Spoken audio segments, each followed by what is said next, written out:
এক নজরে প্রাচীন বাংলার ইতিহাসের অংশবিশেষ দেখে নেওয়া যাক। বাঙালি জাতির উৎপত্তি। আর্যদের আগমনের পূর্বে এদেশে বসবাস ছিল অনার্যদের। নেগ্রিটোদের উৎখাত করে অস্ট্রিক জাতি।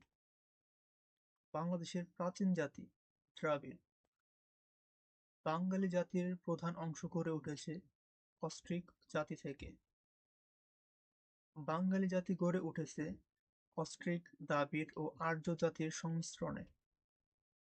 সর্বপ্রথম দেশবাচক শব্দ বাংলা যে গ্রন্থে ব্যবহৃত হয়, আবুল ফজলের আইন-ই-আকবরী গ্রন্থে। আর্যদের আদি নিবাস ইউরাল পর্বতের দক্ষিণ কিরগিজ তৃণভূমি অঞ্চলে এবং বর্তমান মধ্য এশিয়া, ইরান।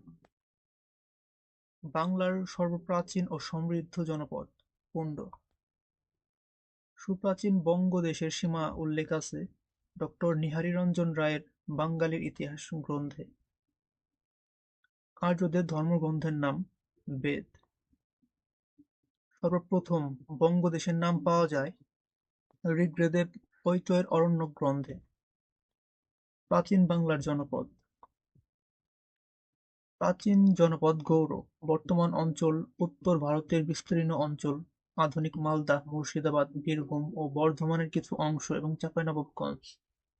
প্রাচীন জনপদ বঙ্গ বর্তমান অবস্থান ফরিদপুর, বরিশাল, পটুয়াখালী, নিম্ন জলাভূমি, ময়মনসিংহ এর পশ্চিমাঞ্চল, ঢাকা, কুষ্টিয়া, বৃহত্তর কুমিল্লা ও নোয়াখালীর কিছু অংশ। পুণ্ড বর্তমান অঞ্চল বগুড়া, দিনাজপুর, রাজশাহী ও রংপুর জেলা। হেরিকেল বর্তমান অবস্থান সিলেট, চট্টগ্রাম ও পার্বত্য চট্টগ্রাম। সমতট বর্তমান অবস্থান কুমিল্লা ও নোয়াখালী। বরেন্দ্র বর্তমান অঞ্চল বগুড়া, দিনাজপুর ও রাজশাহী জেলার অনেক অঞ্চল এবং পাবনা জেলা।